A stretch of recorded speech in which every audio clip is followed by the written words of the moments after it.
Pessoal, agora a gente vai falar sobre a amplificação do material genético, a montagem de uma reação de PCR. Eu vou mostrar para vocês a montagem de uma PCR clássica, que é aquela que a gente já falou, que ela é qualitativa. Ela faz a detecção, ela não faz a quantificação. Então, ele é um método capaz de detectar a partícula viral ou o material genético que você quer trabalhar.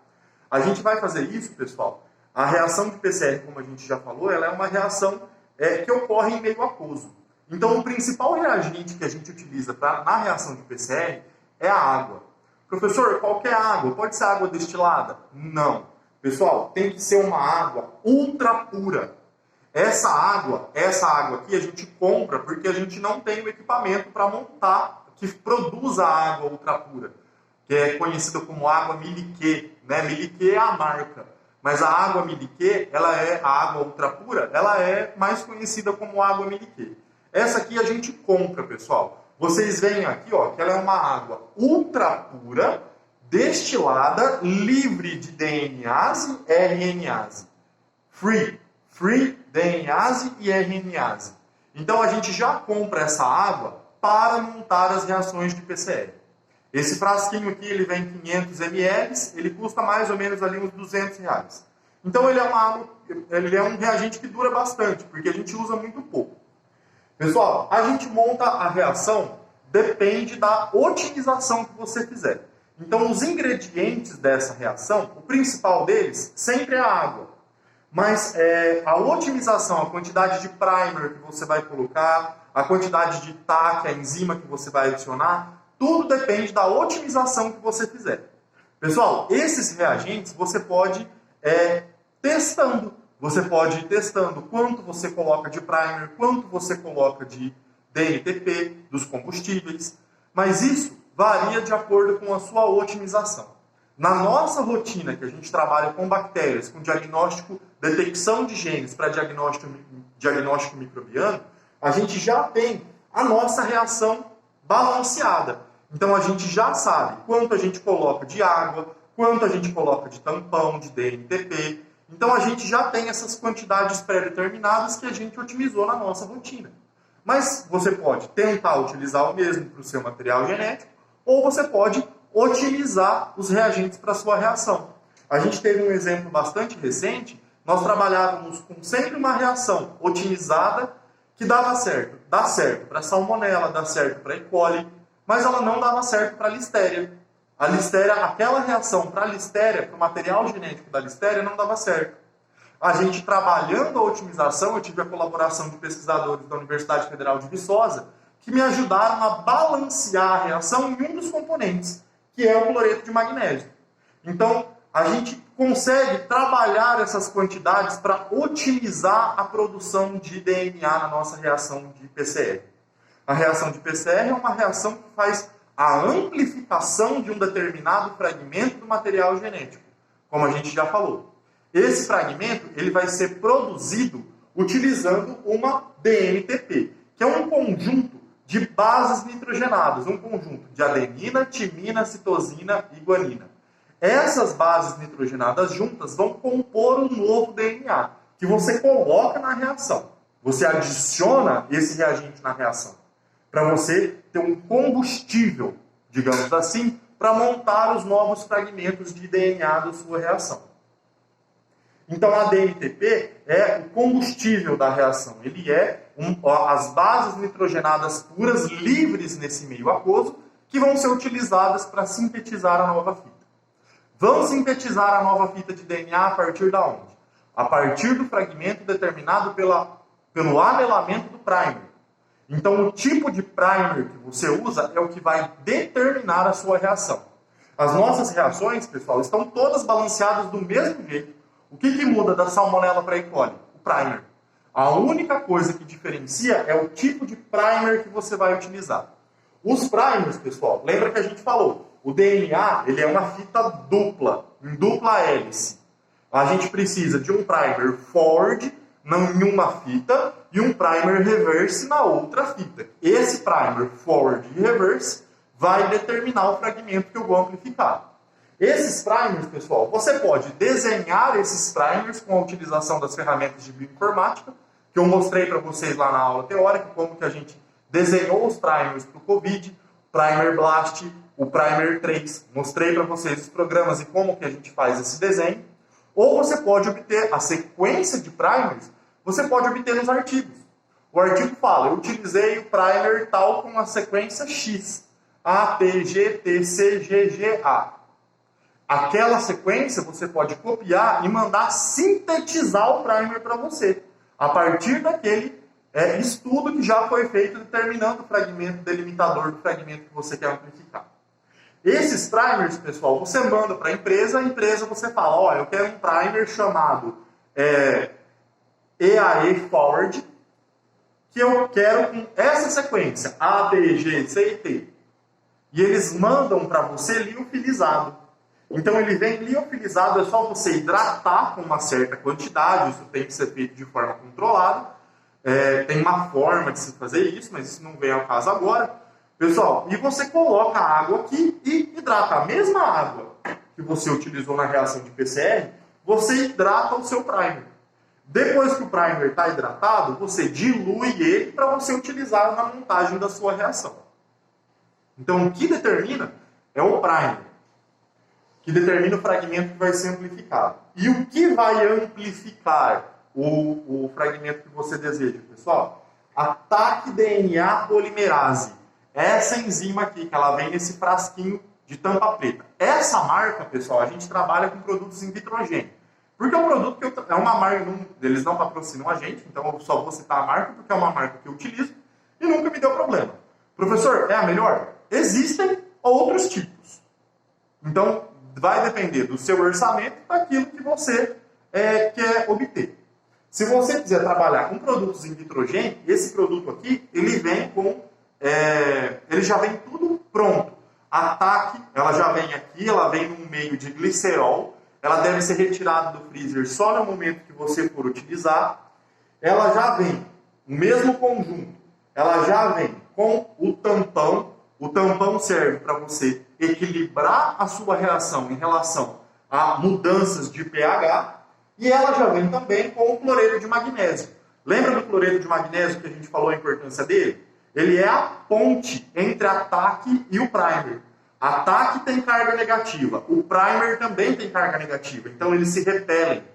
Então o magnésio, a gente falou, usei esse termo, que ele dá a mãozinha para a TAC ligar no primer.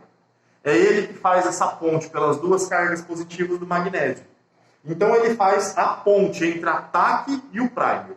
E ele vai promover esse anelamento. As quantidades que você coloca depende da sua otimização, como a gente já falou. Onde você monta essa sua reação? Você tem que montar essa sua reação, pessoal, dentro de um ambiente controlado.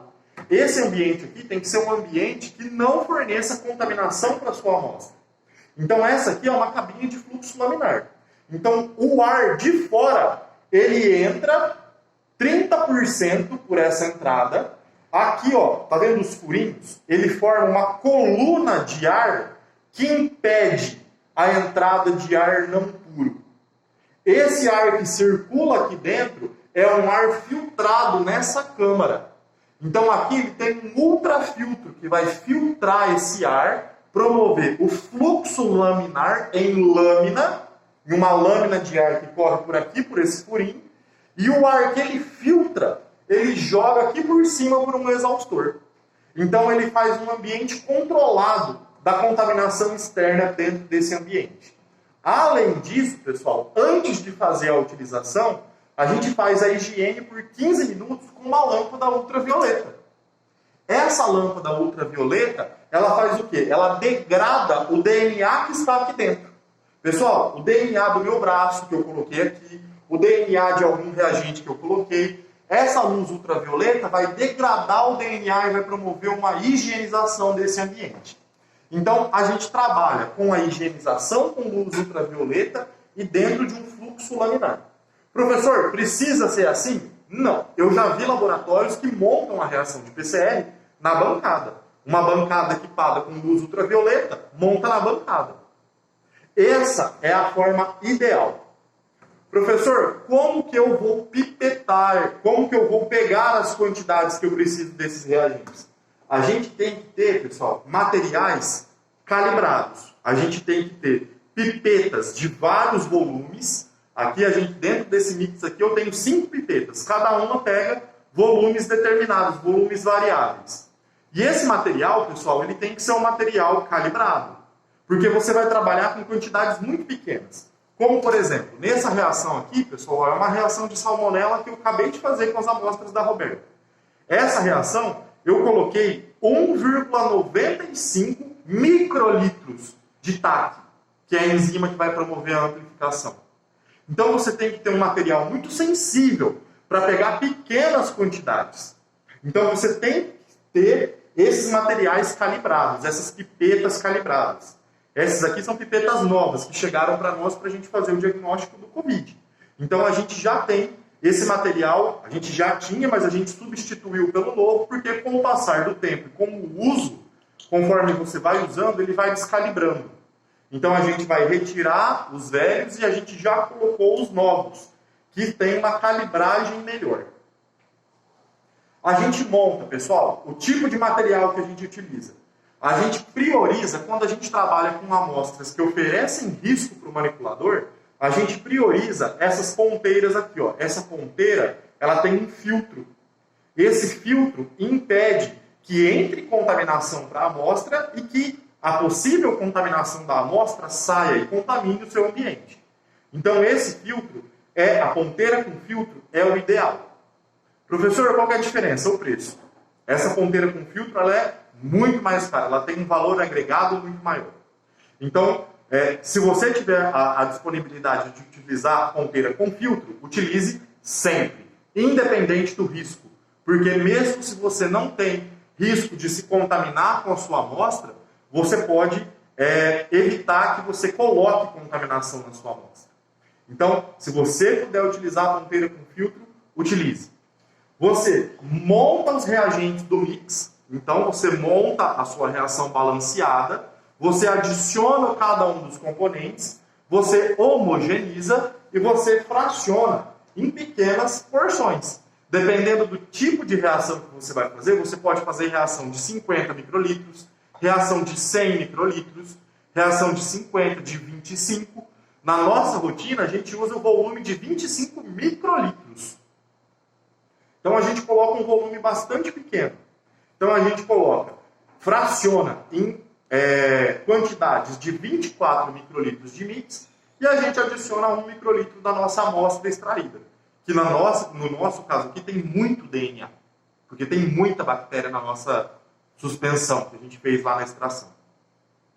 Então a gente coloca 1 microlitro do extraído, 24 microlitros do mix e a gente monta a nossa PCR dentro de um tubinho. Esse Eppendorf aqui, ele tem capacidade de 200 microlitros. Então você vai colocar 25, procura colocar sempre no fundinho, porque a reação vai ocorrer aqui no fundo e o volume é bastante pequeno. Então você vai montar o seu mix, você nunca aplica o DNA aqui dentro, aqui é um ambiente livre de contaminação de DNA.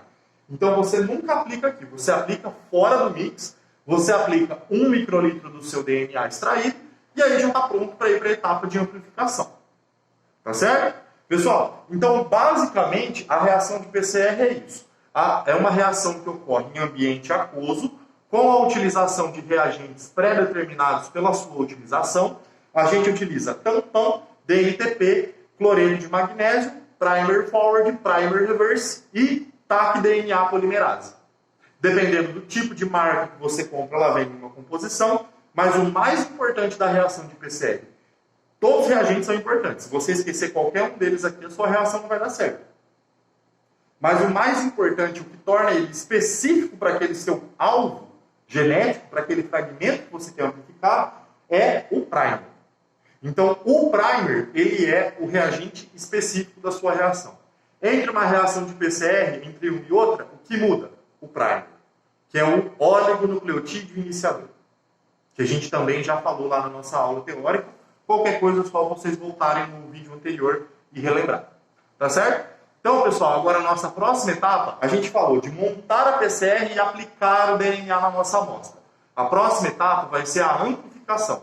E a gente vai lá para o termociclador para a gente ver como que isso acontece em loco, aonde a reação propriamente dita acontece, no termociclador. Então, aguarde o próximo vídeo. Obrigado.